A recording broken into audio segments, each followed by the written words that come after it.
Blog Talk Radio.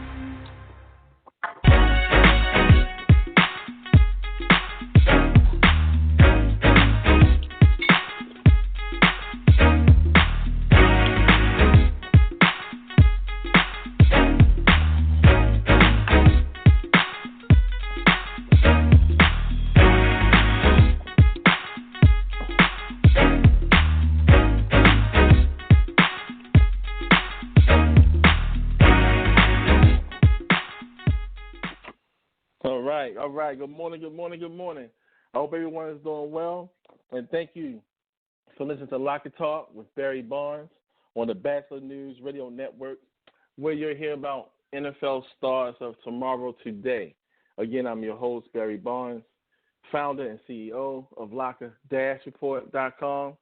And you guys can always go to that site to find out some genuine content on the NFL that you will not hear from anywhere else, as the site is predicated to the players and the process of the NFL Regional Combine, as we talk about players that's currently in the league that you don't know about but will know about soon. You always can reach me directly at one of my social handles on Twitter at Locker_Report or TB Sports. Instagram, LockReport100, all small caps.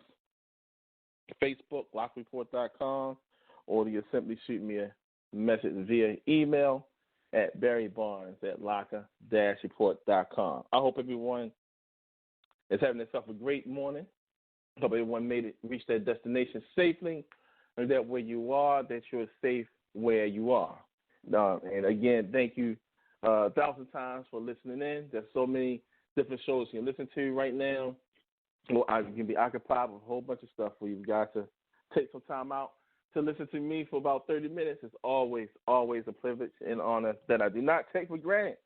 Just like football, heading into week 9 of the NFL, man, it felt like it was just August, that we were just kicking the season off, and we're pretty much at the mid-season point already, which is an exciting one, as usual, with the NFL, as each week has its own drama, so to speak. You always have your ups and downs. You know, the teams you know that's going to do well. Then you have teams you expect to do well, not playing so well. Teams that you thought wasn't going to be as good, actually playing really good, like the San Francisco 49ers. You really didn't see this team coming off as an undefeated team mid-season point. We didn't necessarily see the Atlanta Falcons being this bad, or the Los Angeles Chargers being this bad.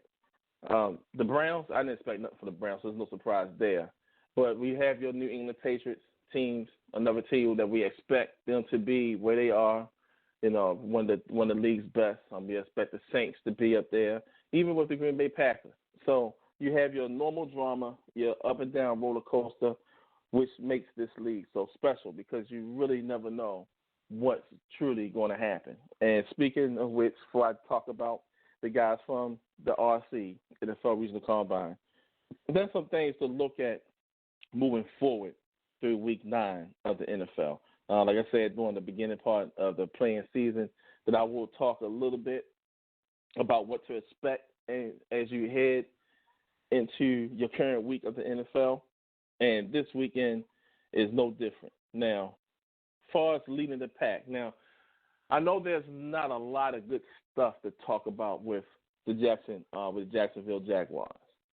You know, although they have a good story with Gardner Minshew Jr., how well he's carrying that team until Nick Foles get back in the fold, so to speak. This weekend they are in London, and where they go against a hot Houston Houston Texans team that's looking to really take over, you know, that conference, that division. So as we look at towards their game, something to point out as far as with Jacksonville.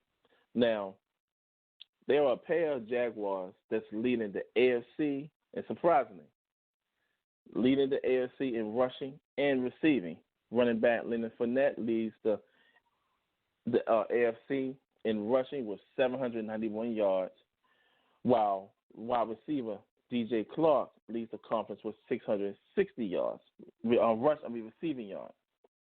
Now, with these two players heading into Week 9 facing the Texans in London, Fournette and Clark could become the first pair of teammates to lead either conference in both rushing and receiving through the first 9 weeks of a season since the Philadelphia Eagles teammates LaShawn McCoy and Deshaun Jackson did it in 2013, where LaShawn McCoy had 777 yards and Deshaun Jackson had 823 yards. So there's something out there for us football nerds to look out for to see if Fournette and Clark can be the next pair to do that since the Philly connection in 2013. Now, dual threats. In week 6 and 9, Baltimore Ravens quarterback Lamar Jackson became the first quarterback to rush for at least 100 yards and a touchdown in back-to-back games in NFL history, as he joined Michael Vick, who did it in 2004 and 2006, and Russell Wilson in 2014, as the only quarterbacks to have 3 games with at least 100 rushing yards in a single game in NFL history. With 1 rushing yard, just 1 yard, as he go up against the New England Patriots, which is the game of the week on Sunday Night Football, just 1 yard short, he will lead the NFL in rushing average at 6.95 yards, a minimum of 50 attempts, and lead all quarterbacks with 576 rushing yards. And he will surpass Michael Vick when he did it in 2006 for the most rushing yards by a quarterback through the team's first 8 games of a season in NFL history. So he just need 1 yard, and you may as well say, let's chalk it up. He's going to get that 1 yard against the England Patriots, and probably a whole bunch of yards after that, because dual threat quarterbacks always pose a threat to teams. Only thing is, if a team is not disciplined and don't play their zone reads properly and don't stay at home and play disciplined football, disciplined defensive football, but at the same time can be aggressive at certain points, you can contain a dual threat quarterback. And we've seen it in the league before. It doesn't happen as much because we really don't see teams as disciplined as like the Patriots team, or even with a San Francisco 49ers team that's very disciplined in watching their zones, staying at home, being really disciplined, something that we really don't see. I mean, the Baltimore Ravens, especially during the years with Ray Lewis, that was always a disciplined team that always stayed at home, and they all knew their assignments, and it was always hard to beat the Ravens. And right now the Patriots are showing that they can be that same team throughout the rest of the season. So this is going to be a great, great matchup. I'm looking forward to seeing this matchup on Sunday night. Now, one last thing as far as with Dak Prescott for your Dallas Cowboys fan. Since entering the NFL in 2016, Dallas Cowboys quarterback Dak Prescott had recorded 15 games with both a passing touchdown and a rushing touchdown, the most in the league over that span.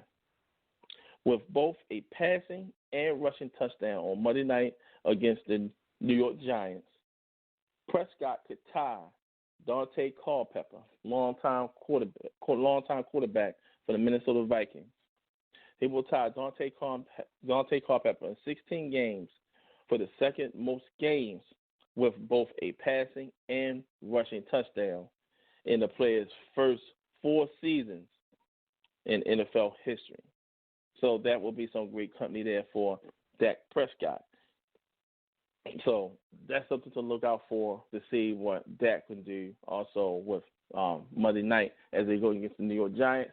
I would bet my money that he will do both in that game. So no, I will not be surprised there to see that. So there are some nuggets to look at towards Week 9 of the NFL to get you guys all pumped up and fired up like I am, that you can hear inside my voice, and I just can't help but contain myself. You listen to Locker Talk with Barry Barnes on the Bachelor News Radio Network, where you'll hear about NFL stars of tomorrow today.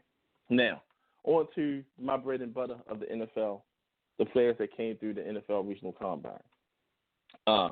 Last week, Week 8, was an explosive week, especially when it came down to the offensive players. Now, last week, Adam Thielen, wide receiver, all-pro wide receiver for the Minnesota Vikings, was out due to a slight hamstring injury.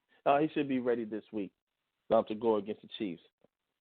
But it got me thinking, far from the platform-wise, knowing that when the players come in for their workout at a combine, they are from small schools, or better yet, unknown or overlooked players. So you do have some players from big-time Division I football that will come to the workouts just because they felt they was overlooked and they knew they was not getting the right eyes on them. So they will come to the regional combine as well.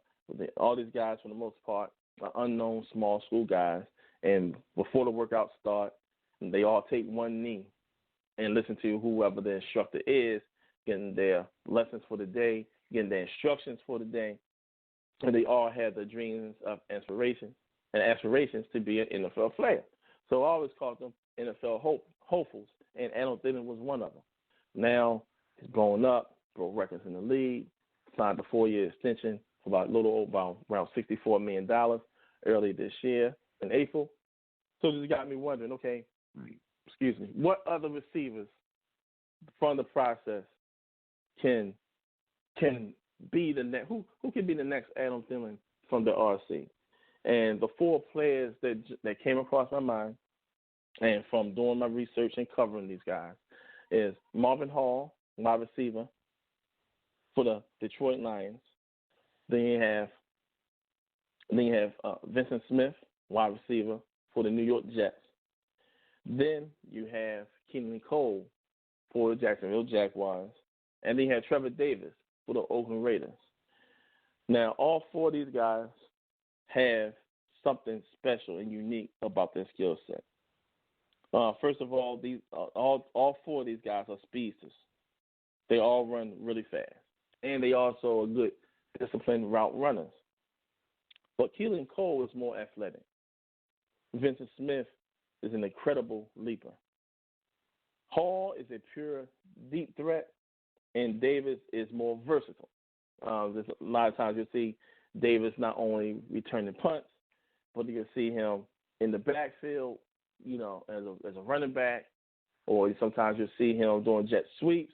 The Raiders have really used Davis since his limited time in Oakland, and especially after his couple of years when he was in Green Bay. Green Bay nowhere near used this young man or tapped into his potential like the Oakland Raiders are doing right now.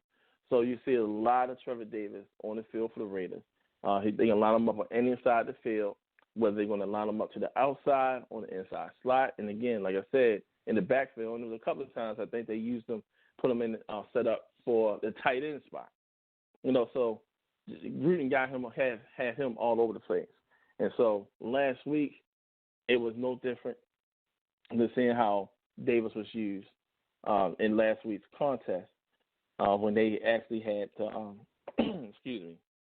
when they had their hands full for their opponent they had to face last week. So that was something that was interesting in seeing how Davis is being used, how, number one, that the Texans came in recognizing how Davis was going to be used by the Oakland Raiders. So the Texans really had made their adjustments on Davis to help keep him contained so he would not break out. And that says a lot about a player, especially one of the players that came through the regional combine platform to see how teams would game plan against a certain player. So when you at that level or that situation in your career where teams start to game plan against you, that means that that you're doing something right at a short period of time. So I expect to see Davis used a lot more. They did. He only was able to catch one pass for 15 yards against the Texans, but that's just 1 week. I believe he's going to bounce back this week, and we'll talk about that further on later in the show. We're going to take a quick pause. You listen to Locker Talk with Barry Barnes on the Bachelor News Radio Network.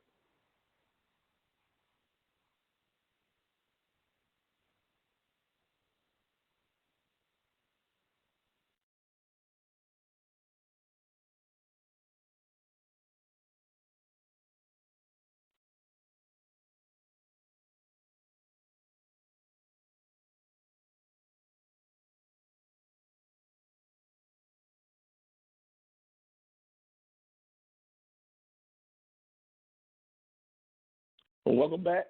You listen to Locker Talk with Barry Barnes on the Bachelor News Radio Network, where you hear about NFL stars of tomorrow today. And I'm your host, Barry Barnes, founder and CEO of Locker-Report.com. And you guys can always go to that site, check it out, find some real authentic content on the NFL that you won't hear from anywhere else. And you guys can always reach out to me directly via Twitter, Locker_report, or Instagram, LockReport100, all small caps, or you guys can always go to Facebook at LockReport.com, or you can just shoot me a simple message via email at barrybarnes@Locker-Report.com. All right, now back to the players. We talked about Trevor Davis, and we're reviewing what the regional combine guys did in Week 8 of the NFL.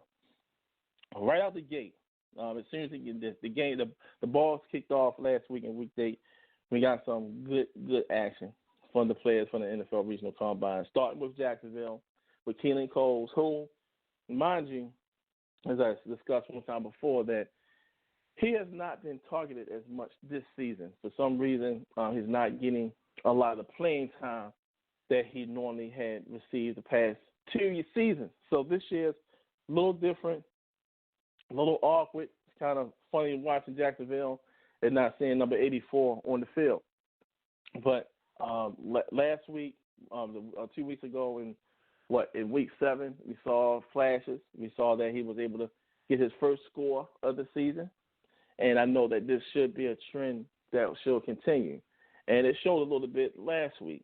In Week 7, he did participate in 20 snaps. Last week, he was a part of 12 snaps.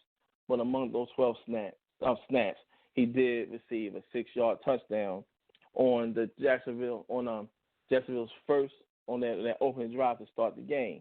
So he was successful in that regard, in that play. That play was actually, the score came within 12 minutes and 43 seconds of the first quarter when Minshew had the ball in shotgun formation, rolled out the pocket. He actually stood in the pocket and then tossed a 6-yard pass across in the middle of the end zone where we saw Cole that sprint right past and wide open, pretty much beat the secondary and got behind the secondary for an easy 6-yard touchdown pass.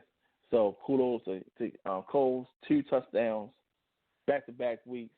Hopefully that this would change and get him more playing time on the field, which is something that he has shown capable, that he can be very productive in this league.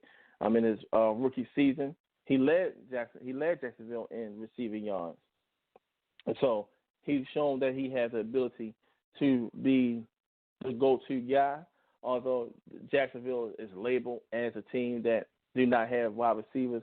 However, they're doing something right because they have their wide receiver in Clark that I mentioned earlier in the show, who actually leads the AFC in receiving yards. So something is brewing down in Jacksonville. The country get to see it. They get to go to their second home in London because they always have a home game. They always have a game in London ever since they start opening up the international tour for the NFL. So you can say London is like Jacksonville's second home. So all the fans there, all of NFL fans, but trust and believe that their fan base is really heavy with Jacksonville in London because they go every single year, and their fan base over there is really, really strong. So you may see a little more cheers when Jacksonville takes the field against the Houston Texans. Now, in Detroit, Marvin Hall, who's a pure deep threat. He spent most of his career with the Atlanta Falcons, but coming to this off season, he was on the Bears, and then all of a sudden when the Bears waived him, the Detroit Lions picked him up, and they have not regret bringing this young man into their fold with the talented receivers they have there already. And Hall, he's not now. His targets is a little more different than Cole's. Cole's not really on the field as much, but that will change. Hall's not on the field as much either. However, when Hall gets on the field, it just put defenses on high alert that, okay, this is someone you have to account for because they know Hall had the type of speed to take the top off, and 9 times out of 10, he's going to run a deep route. And so when you have that speed and when you have a receiver that legitimately can catch the deep ball at any time, have playmaking ability, every time he touches the ball, it says a lot. Defenses recognize it, and it actually helps with the overall offensive package. And especially like when you got guys like Galladay and then you have Hill on the other side. It really helps them out a lot. But as soon as you take your eyes off of Hall and don't respect his speed, that's where he'll get you and that's where he'll burn you. And that's what he did against the New York Giants last week. In the first quarter, when the Lions was facing 3rd and 15 from the Giants' 49-yard line with 2 minutes and 39 seconds, Hall lined up on the inside slot, and he ran simply just a straight go route.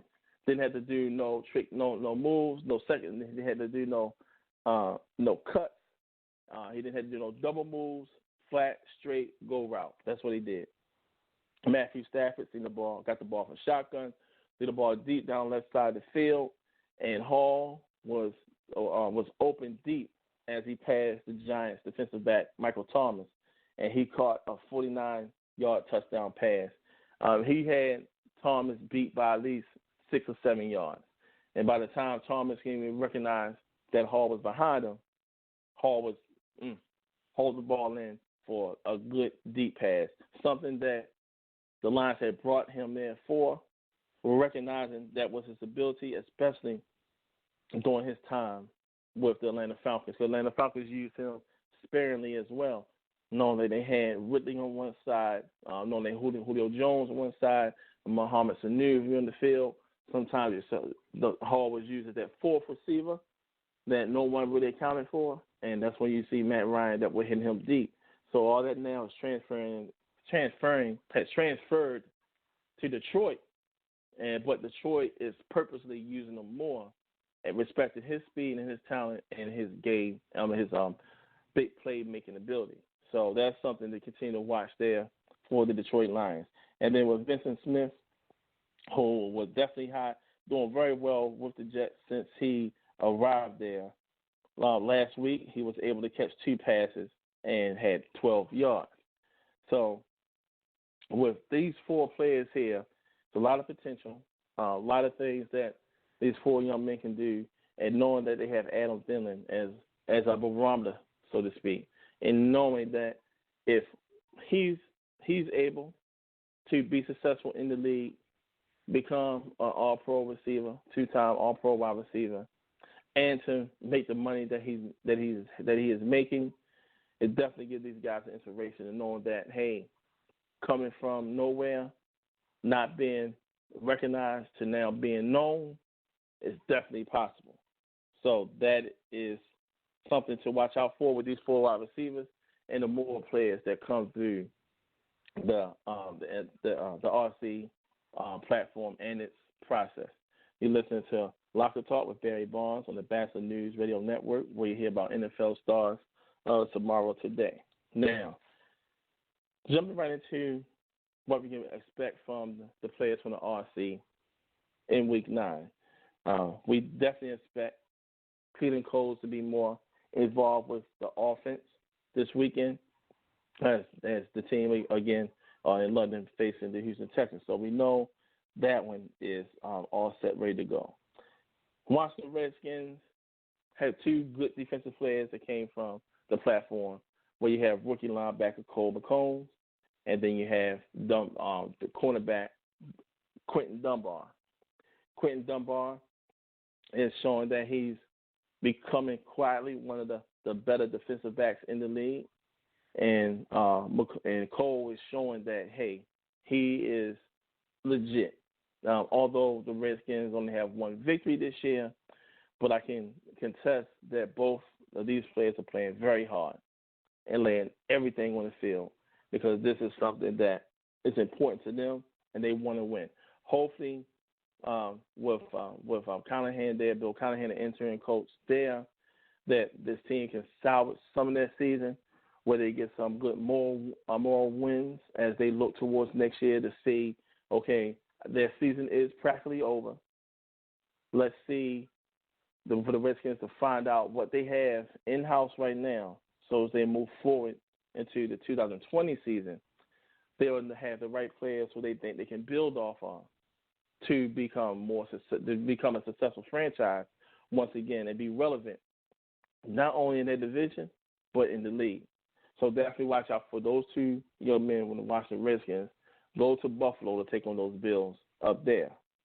Now, another good thing to watch out for as far as with Adam Thielen returning, going against the Chiefs. Let's see how he is able to, I would say, bounce back from the slight hamstring injury. So that's something to watch out for. Now, as far as marquee matchups, now the part that's always funny is that oftentimes players that came through the RC, they don't know when they're going against another player that came through the combine process. It's always cool to see. And this week we will have a matchup. We will have Vincent Smith, wide receiver for the Jets, as he will line up against a rookie defensive back in Nick Needham for the Miami Dolphins. Now, Nick Needham came through the process. This rookie came through the process this year. And as soon as I watched his film and watched his workout, I said that this young man is definitely an NFL player. Signed with the Miami Dolphins right after the draft. Been there ever since. He started this year off on the practice squad. But I had a gut feeling, and when I had these feelings, it was obvious that he's eventually going to get an opportunity to play this year.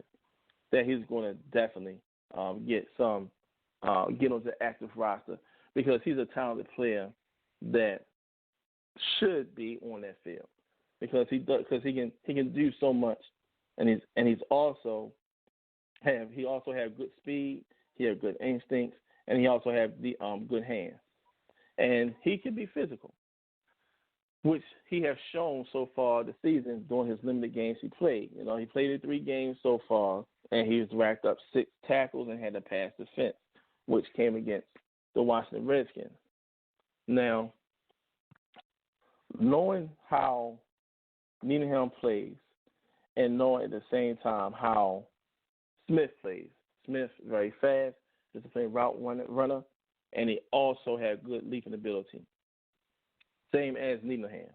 So in this matchup for the New York Jets, watch out for number 17 and watch out for number 40 for the Dolphins. That's Needham. Needham almost got his first sack last week when they went against the Pittsburgh Steelers when he on a corner blitz for Mason Rudolph, as he nailed him from the right-hand side. Didn't see him coming.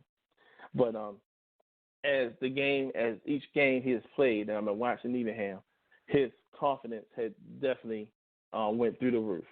He knows what he's doing on the field. He's very calculated, very quiet guy, but he plays loud.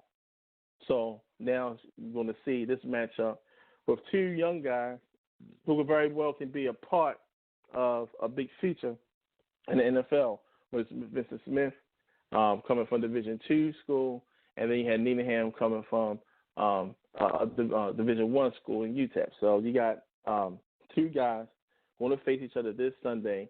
It's not a big marquee matchup on the NFL scale, but it definitely is a marquee matchup on the scale from the NFL Regional Combine platform.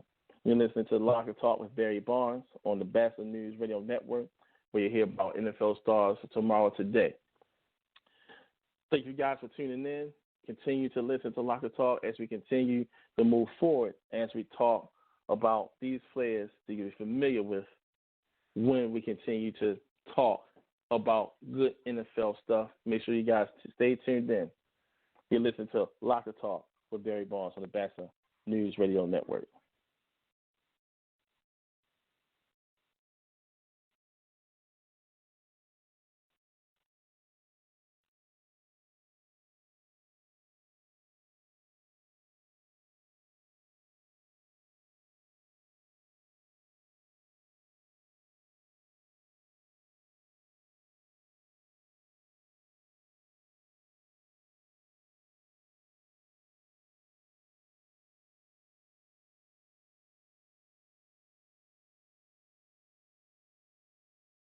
Welcome back.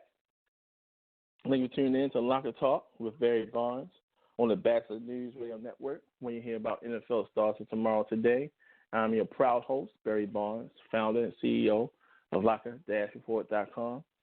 And you guys can always shoot me a message directly at any one of my social handles on Twitter, Locker_Report, or TV Sports, Instagram, LockerReport100, or Facebook, LockerReport.com, or just shoot me a message directly at Barry Barnes at Locker-Report.com. Now, week 9 has passed us. Now we're ready to rock and roll into week 10. And week 10, we'll have some interesting matchups in regards to the players for the NFL Regional Combine platform. And we're definitely going to talk about moving forward for this week and definitely get into it more on the show later on this week. But just to give you a heads up as a preview of what to expect to hear from Locker Talk in regards of week 10 on the players from the NFL Regional Combine. Thursday night, Chargers, Rams, matchup to watch out for. Trevor Davis is one of the players that I have been talking about for the past couple of weeks. Can he be the next Analyst? We don't know. But we know right now the Raiders are using him very well, getting him acclimated in the system. It's going to be really special to see what this young man can do, especially when his talents are used. Going against a Los Angeles Chargers team that's been very disappointing, unfortunately, considering how they finished last season as a contender to at least get to the AFC title game, and also to be a team that can match blow for blow with the Chiefs. But right now, the season is shaky. Definitely don't see no playoffs in the future. But all in all, NFL football players have a lot of pride. And one of the players that stands out for the Chargers for me is Otavius Brown, middle linebacker for the Chargers. Watch out for that matchup. I'm quite sure that the way how Davis is being used for the Raiders, that they're going to meet somewhere in the middle part of that field. So definitely watch out for 57 for the Chargers, and then watch out for number 11 for the Raiders. Somewhere in that zone area, they definitely going to meet. Now, knowing Gruden, knowing that he will have home field advantage, I know those guys have been on the road for a long period of time. I can see them trying to use Davis to match up against a linebacker, and Otavius Brown is pretty fast. That will be a mismatch that will go favor for the Raiders. So let's watch out for that. That's something to definitely look out for as we move forward until week 10. For the Detroit Lions and the Chicago Bears, game matchup wise is very important. This is something a division rivals going up against each other, and for division rivals, no matter how good one team is or how bad another team is, it's always going to be a tight matchup because familiarity is there. And to move forward to watch this, you have Marvin Hall, wide receiver for the Lions. Now, although he will not go up against anyone from the Bears front seven, depending on Hall's success will determine how the Lions can keep players like Maury Robinson-Harris and Abdul Anderson off of Matthew Stafford. So if they can keep those two powerhouse defensive players from the RC off of Stafford, then we should see Hall being successful and catching a deep ball or making a big play in that matchup. So that's something there to watch out for as far as with the Bears and the Lions. At least we know we're going to have regional combine players clashing on the field. Probably not always as much, but not the one-on-one going toe for toe, blow for blow. However, at least we know that we do have a solid matchup with some RC guys in this game on Sunday. The New York Giants and the Jets. We have Vincent Smith, wide receiver for the Jets, and also with the Giants we have Elijah Penny. Elijah Penny been around for. It feels as though he's been around for years. He has been in the league going on 4 years, but it feels as though that he's been around even longer because with his time in Arizona, on and off the practice squad and the active roster, showing signs that he was going to be a good backup for Larry Johnson while he was there. And he's almost a tweener. His natural position is a fullback, but he's often used as a running back, and he's one of those backfield assets that can actually line up in a slot position because he has decent hands for a ball carrier. So it was always interesting seeing what he was going to do with the Cardinals. But this last year, he wound up finding himself with the New York Giants. This year, really heavy with the offense, primarily on special teams. He did get his first touchdown as a special teamer a few weeks ago when they played the Vikings, when one player had blocked the punt. Penny was diving, had slipped to try to get the ball, but he bounced back up really fast to snatch the ball and fumble and recover it before the ball had rolled out the back end of the end zone for his first special teams touchdown. He had a touchdown several times when he was with the Cardinals. So there are the two guys from the regional combine platform to watch out for in this matchup to seeing which New Yorker now will be able to carry home a win inside the same stadium that these guys definitely share together. So there's something to watch out for there. Now, the Colts and Dolphins, almost like a big, classic game, especially from the 90s when the Colts and the Dolphins. But this matchup is going to come down to defensive players, where you have Nick Needham on one side and Kenny Moore the second on the other. Kenny Moore bounced back from having being injured early in the season. Now he's back, acclimated with the defense, solid player, number 23. He signed himself a nice deal during the offseason as well, comparatively to how Adam Thielen signed his big deal from the Vikings last year. He wound up signing his big deal. When Thielen signed early in the year, Moore signed early in the year as well for a 4-year extension that could go to the max of $38 million.